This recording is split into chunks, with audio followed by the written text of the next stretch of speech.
Shalom dan puji Tuhan saudara atas kebaikan Tuhan pada setiap kita sehingga pada minggu ini kita boleh bersama lagi dalam ringkasan pelajaran Sekolah Sabat, pelajaran yang ke-11 yang bertajuk Misi kepada Orang yang Tidak Tercapai bahagian 2. Untuk memulai pembelajaran kita, mari kita berdoa. Bapa Syurgawi, terima kasih atas kebaikan-Mu karena bersama dengan kami sementara kami mempelajari pelajaran Sekolah Sabat kami pada minggu ini. Dalam nama Yesus kami berdoa. Amin. Misi kepada orang yang tidak tercapai bahagian 2. Yang menjadi pertanyaannya saudara, apa misi kepada orang yang tidak tercapai itu? Bagaimana mencapainya? Firman Tuhan ayat hafalan Matius 15 ayat 28 mengatakan, oleh yang demikian, Yesus berkata kepadanya, kamu seorang wanita yang teguh iman. Apa yang kamu inginkan itu akan berlaku, serta merta anak wanita itu pulih. Nah saudara, untuk mempelajari pelajaran Sekolah Sabat kita pada minggu ini, kita akan membaca ayat-ayat yang tertera di skrin Anda. Pendahuluan. Sejak awal, Tuhan yang penyayang mencari anak-anaknya yang hilang. Dan hingga zaman kita, Tuhan yang pengasih yang sama ini masih berusaha untuk menjangkau yang tersesat, termasuk yang tersesat di kota. Namun, banyak umat Tuhan bertindak seperti Yunus apabila dipanggil untuk memberi kesaksian di sebuah kota. Atas sebab apapun, mereka melarikan diri daripada tugas itu.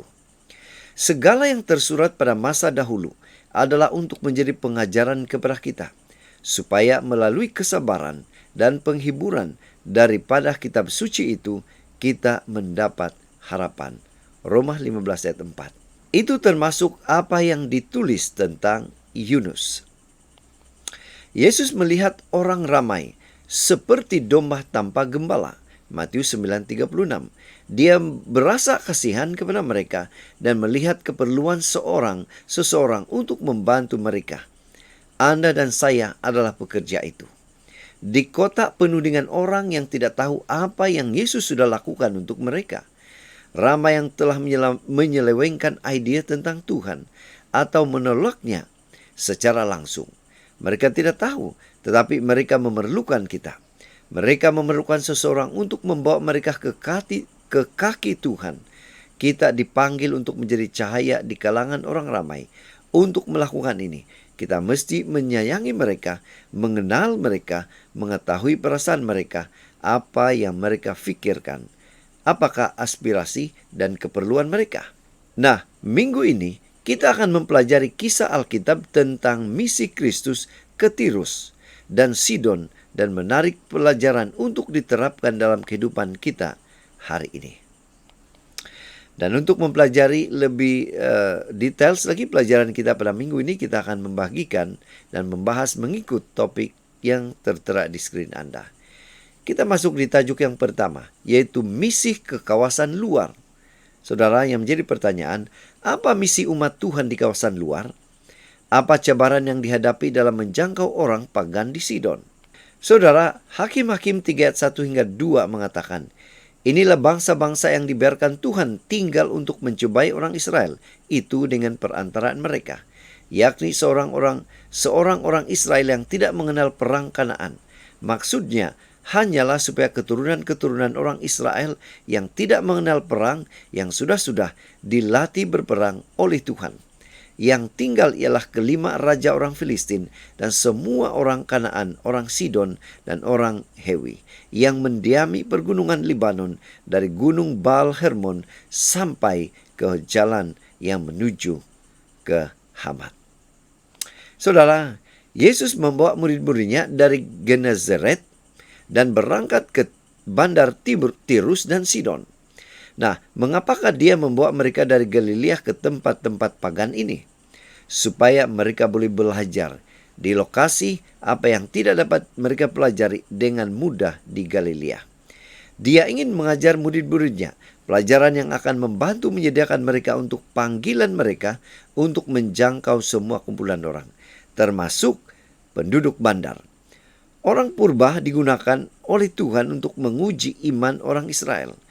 Umat Tuhan gagal dalam ujian itu. berlaku kawin campur di pagan, sembah dewan, hal-hal lain. Sama seperti yang Dia lakukan terhadap Israel purba, Tuhan telah mengizinkan kita tinggal di tengah-tengah musuh kita. Berbeza dengan zaman itu, perang kita sekarang bukan fisikal, tapi rohani. Musuh kita bukanlah orang untuk dimusnahkan, tetapi selamatkan orang dan menangi bagi Kristus. Perang rohani amat sengit di bandar-bandar, di mana kita menghadapi berbagai cabaran, persekitaran yang rosak, masalah kesehatan, taraf hidup yang tinggi atau terlalu rendah. Perkauman, sikap tidak bertoleransi, nasionalisme, sekatan ke atas kebebasan beragama dan bersuara, dan lain-lain lagi. Tidak dapat tidak. Kita mesti bersatu dengan mereka yang ingin kita menangkan kepada Kristus. Seperti Salomo, walau bagaimanapun, kita mesti mengelak daripada terbawa-bawa oleh perbuatan mereka. Saudara, di skrin saudara adalah soalan-soalan yang kita boleh bincang di dalam pelajaran sekolah sahabat kita pada minggu ini. Kita masuk di tajuk yang kedua, mencari orang ramai, yaitu yang hilang. Yang menjadi pertanyaan, siapa orang ramai itu? Mengapa kita mencari orang itu? Apa cara menjangkau orang ini? Saudara, Matius 9 ayat 35 hingga 36 mengatakan, demikianlah Yesus berkeliling ke semua kota dan desa. Ia mengajar dalam rumah-rumah ibadat dan memberitakan Injil Kerajaan Sorga, serta melenyapkan segala penyakit dan kelemahan. Melihat orang banyak itu, tergeraklah hati Yesus oleh belas kasihan kepada mereka, karena mereka telah lelah dan terlantar seperti domba yang tidak bergembala. Saudara, Yesus mengembara ke banyak tempat semasa pelayanannya. Dengan cara ini, orang ramai dari Syria, Galilea, Dekapolis, Yerusalem, Yudea, dan Transyordan dan mengikutinya. Apabila dia sudah dikenal di tempat-tempat ini, Yesus memutuskan untuk pergi ke wilayah Tirus dan Sidon, yaitu Fenisia, yang budayanya sama sekali berbeza. Oleh karena lokasinya bersebelahan dengan Laut Mediterranean, cara hidup utamanya ialah perdagangan maritim. Sebaliknya, kota mereka penuh dengan kuil pagan. Walaupun menghadapi cabaran, luaran dan dalaman, Yesus dengan murah hati menyampaikan panggilan kepada kita untuk misinya ke kota-kota. Tidak diragukan lagi, Yesus peduli terhadap setiap orang secara individu. Namun, dia juga peduli terhadap orang ramai. Maka bahagian dari misinya adalah menjangkau orang ramai. Dan di manakah orang ramai? Di kota-kota, di pusat kota yang terkadang dihuni oleh jutaan orang. Orang ramai yang tidak berwajah. Kita mesti memperkenalkan Tuhan kepada mereka. Saudara, di skrin saudara adalah pertanyaan yang kita boleh bincang di dalam kelas-kelas sahabat kita menurut tajuk yang kedua. Kita masuk di tajuk yang ketiga, yaitu di Tirus dan Sidon, kerja yang inklusif. Nah, siapa yang ada di Tirus dan Sidon? Bagaimana menjangkau mereka ini? Matius 15 ayat 22 hingga 28. Maka datanglah seorang perempuan Kanaan dari daerah itu dan berseru, kasihanilah aku ya Tuhan, anak Daud, karena anakku perempuan kerasukan setan dan sangat menderita. Markus 7 ayat 25 hingga 26 pula, malah seorang ibu yang anaknya perempuan kerasukan roh jahat segera mendengar tentang dia, lalu datang dan tersungkur di depan kakinya. Perempuan itu seorang Yunani bangsa Sirofenisia. Ia memohon kepada Yesus untuk mengusir setan itu dari anaknya. Saudara, apa yang akhirnya kita dapatkan? Apakah wanita itu Kanaan atau dari Yunani atau Sirofenisia? Kenyataannya itu semua tergantung sudut pandang narrator dan pembacanya. Matius menulis Injilnya dengan mempertimbangkan pembaca Yahudi. Bagi orang Yahudi, wanita ini adalah orang Kanaan. Artinya itu milik bangsa penyembah berhala yang akan diusir dari tanah perjanjian. Tidak layak untuk diselamatkan. Markus menulis Injilnya dengan mempertimbangkan pembacanya di Roma. Mereka menggunakan istilah Yunani untuk menggambarkannya. Karena itu bukan istilah Romawi. Itu orang kafir bagi orang Yahudi, barbar bagi orang Yunani. Untuk sebab itu, Markus menyebutkan kewarganegaraannya. Kedua penginjil tersebut ingin menekankan bahwa wanita tersebut adalah orang asing bagi bangsa Israel, agar mereka mengerti mengapa Yesus memperlakukan wanita tersebut seperti itu sebelum mengabulkan permintaannya. Setiap orang perlu memahami bahwa Injil bukan hanya untuk kelompok tertentu saja, namun bersifat inklusif, yaitu mencakup semua orang di semua bangsa dan kelompok etnik. Pena Inspirasi menjelaskan, Kristus tidak segera menjawab permintaan wanita itu. Dia menerima wakil kaum yang hina ini seperti yang akan dilakukan oleh orang Yahudi. Dalam hal ini, dia merancang agar murid-muridnya terkesan dengan sikap dingin dan kejam di mana orang-orang Yahudi akan memperlakukan case seperti itu, seperti yang ditunjukkan oleh penerimanya terhadap wanita itu. Dan cara belas kasihan di mana dia ingin mereka menangani kesusahan itu, sebagaimana yang dimanifestasikan melalui pemberiannya yang berikutnya atas permohonannya. Dan di skrin saudara adalah pertanyaan-pertanyaan yang kita boleh bincang di dalam tajuk yang ketiga. Kita masuk di tajuk yang keempat. Hantar dia pergi, selamatkan yang hilang. Yang menjadi pertanyaan, siapa yang dihantar pergi? Bagaimana menjangkau orang yang hilang ini? Saudara, Matius 15 ayat 23 katakan, tetapi Yesus sama sekali tidak menjawabnya. Lalu murid-muridnya datang dan meminta kepadanya, suruhlah ia pergi, ia mengikuti kita dengan berteriak-teriak. Saudara, di setiap pusat bandar terdapat sekumpulan orang yang kita tidak rasa cenderung untuk berurusan. Mungkin karena agama mereka, asal-usul etnik mereka, dan adat resam mereka. Mungkin karena kecenderungan mereka untuk keganasan atau karena kemiskinan yang melampau. Kita tidak tahu banyak perkara tentang wanita yang menunjukkan dirinya kepada Yesus. Tetapi dia adalah antara kumpulan orang yang tidak boleh dirawat. Yang mengejutkan murid-muridnya, Yesus tahu imannya dan menyembuhkan anak perempuannya. Yesus dengan sabar mengajar murid-muridnya yang belum memahami sepenuhnya bahwa rancangan besar keselamatan Tuhan adalah untuk seluruh keluarga manusia, bukan hanya satu negara atau kumpulan etnik luar negara. Roh Kudus boleh membantu kita mengatasi prasangka dan berat sebelah kita untuk menyelesaikan misi ke bandar-bandar. Message Yesus adalah jelas. Selamatkan orang yang tersesat, tidak kira siapa dia atau apa yang kita pikirkan tentang dia. Para rasul mengambil masa untuk menerima perkara ini. Roh Kudus harus menarik hati Petrus melalui penglihatan untuk membuatnya menerima bahwa dia harus membawa message keselamatan kepada orang bukan Yahudi. Dan di skrin saudara adalah soalan-soalan yang kita boleh bincang di dalam tajuk perbincangan kita sebelumnya sebentar tadi.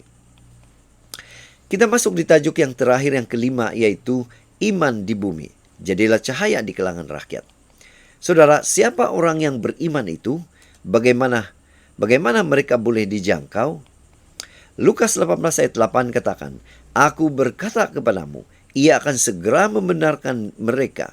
Akan tetapi jika anak manusia itu datang, adakah ia mendapati iman di bumi? Semasa pelayanannya, Yesus mengalami ketidakpercayaan dalam diri orang ramai. Walau bagaimanapun, dia juga mendapati kepercayaan pada orang yang paling tidak dijangka. Di dalam Lukas 18 ayat 8, Yesus menanyakan soalan ini kepada penghujung salah satu perumpamaannya. Apabila anak manusia datang, adakah dia akan menjumpai iman di bumi ini? Saudara, sebagai pengikut Kristus hari ini, kita perlu melihat apa yang Yesus cari. Dalam kisah ini, kita tidak melihat bahwa dia sedang mencari iman yang bersinar walaupun di tengah kegelapan. Contoh lemah iman, rasul-rasul, pendengar, kota di mana dia berkhotbah, di kampung sendiri. Saudara, contoh kuat iman, wanita asing, askar kafir, penyakit kusta, pengemis buta. Satu pengajaran yang boleh kita terapkan pada hari ini ialah iman ditemui di tempat-tempat yang tidak dijangka, di bandar-bandar di kalangan orang asing, pagan dan orang yang berbeza agama. Dalam kerendahan hati, kita mesti pergi ke kota-kota seperti yang dilakukan Yesus, mencari mereka yang apabila menerima kebenaran akan bertindak balas dengan iman yang menyelamatkan kepada Yesus. Saudara, di sekeliling saudara adalah pertanyaan-pertanyaan yang kita boleh bahas, bincang di dalam tajuk yang ke-5. Pena Inspirasi juga menjelaskan, bencana dahsyat yang menimpa bandar-bandar besar sepatutnya membangkitkan semangat kita untuk melakukan aktiviti yang aktif menyampaikan mesej amaran kepada penduduk di pusat-pusat penduduk yang sesak ini. Sementara kita masih ada peluang, masa yang paling sesuai untuk penyampaian mesej kita di bandar-bandar telah berlalu. Dosa dan kejahatan semakin meningkat dengan cepat. Dan sekarang kita perlu menebus masa dengan bekerja dengan lebih bersungguh-sungguh lagi. Tugas hamba Tuhan pada masa ini adalah untuk memberitakan firman ke kota-kota. Kristus datang dari istana surgawi ke bumi ini untuk menyelamatkan jiwa-jiwa dan kita. Sebagai pengikutnya, kita perlu menyampaikan pengetahuan tentang kebenaran penyelamatannya kepada penduduk kota-kota besar. Jadi saudara, dari pelajaran Sekolah Sabat kita pada minggu ini kita boleh menyimpulkan, misi kita bukan eksklusif tetapi inklusif. Tuhan mahu menyelamatkan semua orang, tidak mengira status dalam masyarakat, suku, bangsa, dan etnik. Jadi saudara, sekian saja ringkasan pelajaran Sekolah Sabat kita pada minggu ini. Semoga ini membantu kita di dalam mempelajari pelajaran Sekolah Sabat kita pada minggu depan. Tuhan memberkati kita. Pada minggu ini saudara, cabaran untuk Anda dan saya. Buka hati Anda dalam doa untuk bahagian iman yang lebih besar, untuk berkongsi kasih sayang Anda untuk mereka yang dekat dan jauh. Kemudian cabaran untuk tindakan. Bagaimanakah Anda mengenal Yesus dan mesej 3 malaikat yang berharga? Senaraikan 3 berkat rohani yang telah Anda alami daripada Yesus dalam kehidupan pribadi Anda. Bersinar untuk berkongsi konsep ini dengan kelas Sekolah Sabat Anda.